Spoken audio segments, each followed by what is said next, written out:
오늘의 제목은 순정함과 환난과 고통에서 벗어나는 삶을 삽시다 라는 제목을 가지고 여러분들과 함께 말씀을 나누고자 합니다. 놀라운 하나님의 복을 누리는 삶을 삽시다. 신명기 강의 69번째 시간입니다. 사람이 하나님께 불순종을 해가지고 받는 저주는 너무나도 무섭습니다. 고통을 당하고 나서 후회해도 소용이 없습니다. 우리가 불순종을 하면은 어떤 저주를 받게 되는지 오늘 본문을 통해서 계속 설명을 해주고 있습니다. 그 환난과 고통은 너무나도 힘들고 끔찍합니다. 불순종하는 사람들에게 임하게 될 두 가지의 측면을 보면서 우리 자신의 삶을 우리가 어떻게 살아야 될지 하나님 앞에 돌아보고 어떻게 살아야 될지에 대해서 여러분들과 함께 말씀을 나누고자 합니다. 불순종하는 삶을 살면 첫 번째로 노력의 결과가 없습니다. 우리 신명기 28장 38절에서 46절 말씀, 우리 한 목소리로 함께 합독하겠습니다. 38절에서 46절 말씀, 우리 한 목소리로 함께 합독하겠습니다. 시작.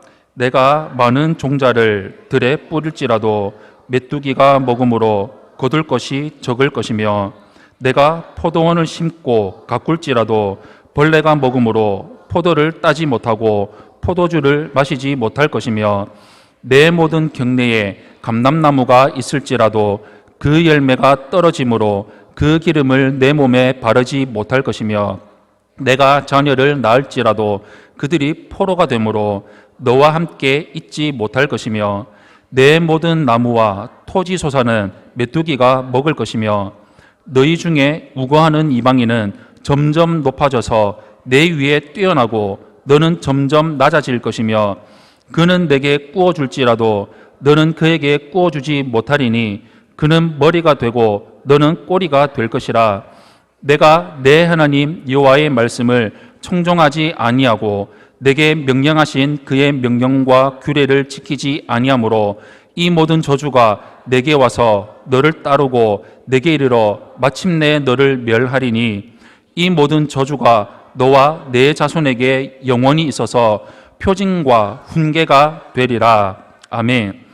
이스라엘이 하나님을 떠나서 불순종하면 할수록 하나님의 징벌과 저주는 강하게 나타납니다. 이스라엘이 저주를 받게 되는 원인은 하나님을 떠나서 하나님의 말씀을 듣지 않고 마음대로 살았기 때문입니다. 그런데 모세는 이 모든 저주가 그들에게 표징과 훈계가 된다고 말을 하고 있습니다. 저주는 이스라엘에게 훈계의 역할을 합니다. 하나의 무서운 징벌이 나타나면은 백성은 이 저주를 표징으로 이해를 해서 전에 있었던 죄에서 돌이켜서 하나님께로 돌아올 수가 있습니다. 너무나도 힘든 시련, 곧 주님의 징계가 시작이 되면은 그리스도인들은 그것이 하나님의 사인이라는 것을 깨달아야 됩니다. 회개하라는 표징과 훈계로 받아들여야 하는 것입니다. 우리는 하나님의 뜻을 깨닫는 즉시 죄에서 돌이켜서 저주를 피해야 됩니다. 시련이 찾아올 때에 그것을 주님의 표징과 훈계로 여기고 우리 자신을 돌아보아야 됩니다. 회개하지 않는 것들이 있는지 돌아보고 회개하면서 다시 주님과 말씀으로 돌아가서 순종하는 삶을 살아야 됩니다. 순종의 길을 불순종의 길보다 훨씬 좁고 가기가 어려워 보입니다. 그러나 불순종의 결과로 받게 될 심판을 생각을 한다면 하나님께 순종하며 사는 것은 싫다고 거절할 수 없는 선택입니다. 하나님께 순종하지 않는 사람들은 아무리 종자를 뿌리고 포도원을 가꿔도 메뚜기가 먹어버리고 열매가 떨어져서 아무런 수확을 할 수 없게 됩니다. 수고와 노력의 결과가 주어지지가 않아서 우리 손에 아무런 소득이 없을 때 그 낙심과 절망은 어떤 것에도 비교할 수가 없을 만큼 고통스러울 것입니다. 하늘의 문이 닫혀가지고 한 방울도 비가 내리지 않고 땅은 가물어서 다 갈라져 버리고 싹을 틔우지 못할 때 이 땅에서 농사할 수 있는 것은 그 아무것도 없습니다.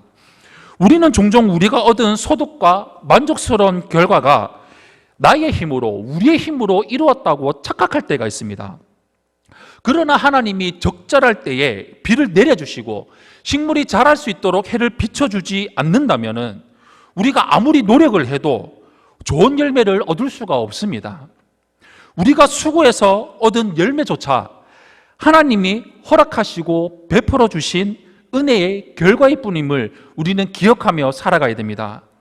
그러므로 하나님이 주시는 선한 열매를 풍성하게 거두기 원한다면 먼저 하나님의 뜻에 전적으로 순종하는 삶을 살아가야 됩니다. 우리가 하나님의 말씀에 순종하고 경외한다면 더 이상 열매를 맺을 것 같지 않던 황폐하고 척박한 땅이 하나님의 도우심으로, 하나님의 회복하심으로 완전히 회복하게 될 것입니다. 그리고 이웃에게 나눠주고 베풀어 줄 수 있는 풍성하고 넉넉한 공급을 경험하며 살아가게 될 것입니다.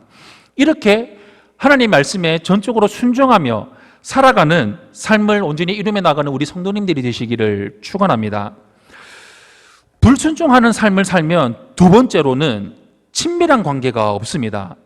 순종하지 않는 사람이 받게 되는 또 다른 심판은 그 누구와도 친밀한 관계를 맺지 못하게 된다는 것입니다. 예수님은 계명을 지키는 자가 당신을 사랑하는 자고 계명에 순종하는 자를 하나님이 더욱 하나님이 사랑하실 것이라고, 그에게 당신을 더 친밀하게 드러내실 것이라고 요한복음 14장 21절에 말씀하셨습니다. 말씀에 순종하지 않는다면 결코 예수님과도 하나님과도 친밀한 관계를 유지할 수가 없고 영적으로 깊은 교제를 나눌 수도 없습니다. 그뿐만이 아니라 우리가 하나님의 말씀에 순종하는 것을 멈춘다면 성도들과 맺는 관계의 친밀감도 떨어져 버립니다. 왜냐하면 성도의 교제는 예수 그리스도 안에서 나누는 교제이기 때문입니다. 예수 그리스도와 깊은 관계를 맺지 못하는 성도는 자연스럽게 교회에서 피상적인 교제를 나누게 됩니다. 순종하지 않는 사람은 주님의 관계에서도 교회 공동체와의 관계에서도 거리감을 느낍니다. 예수 그리스도 안에서 누리는 영적 관계가 피상적이라면 우리의 모든 관계, 즉 가족들과 나누는 교제, 성도들과 나누는 교제, 직장에서 나누는 교제, 내가 삶의 곳곳에서 살아가면서 나누는 모든 교제들, 이웃들과의 나누는 관계가 모두 흔들리고 말게 될 것입니다. 그러므로 우리는 하나님의 말씀에 순종하는 가운데 하나님과 동행하면서 공동체와 화평한 삶을 이루기 위해서 말씀에 순종하는 삶을 우리는 살아가야 됩니다. 그렇다면 이런 삶을 살기 위해서 우리는 어떻게 해야 될까요? 우리는 성령으로 충만해야 됩니다. 우리 에베소서 5장 18절에서 21절 말씀을 우리 함께 한 목소리로 합독하겠습니다. 시작. 술 취하지 말라. 이는 방탕한 것이니 오직 성령으로 충만함을 받으라.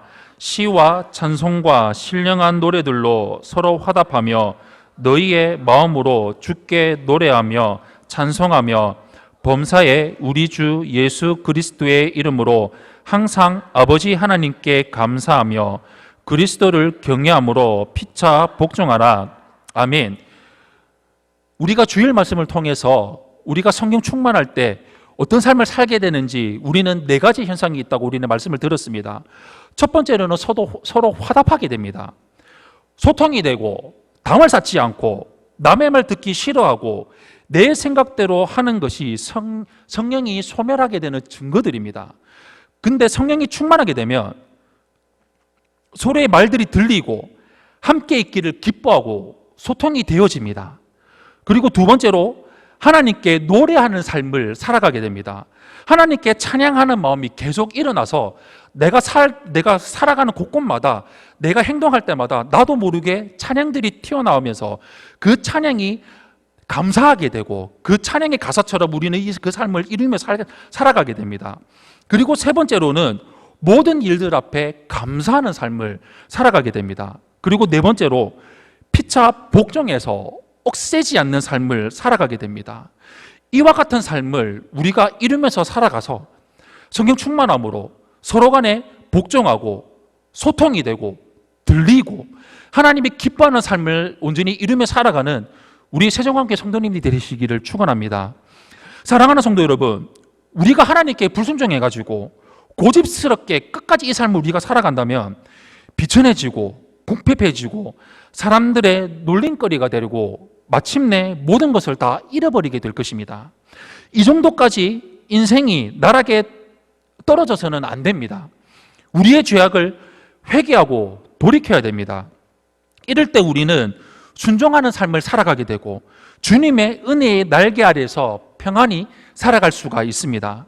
하나님과 올바른 관계를 맺기 위해서 말씀에 순종하는 삶, 성령 충만한 삶을 살아서 주님이 원하시고 기뻐하시는 삶을 이루며 살아가는 우리 성도님들이 되시기를 예수님 이름으로 축원합니다. 아멘.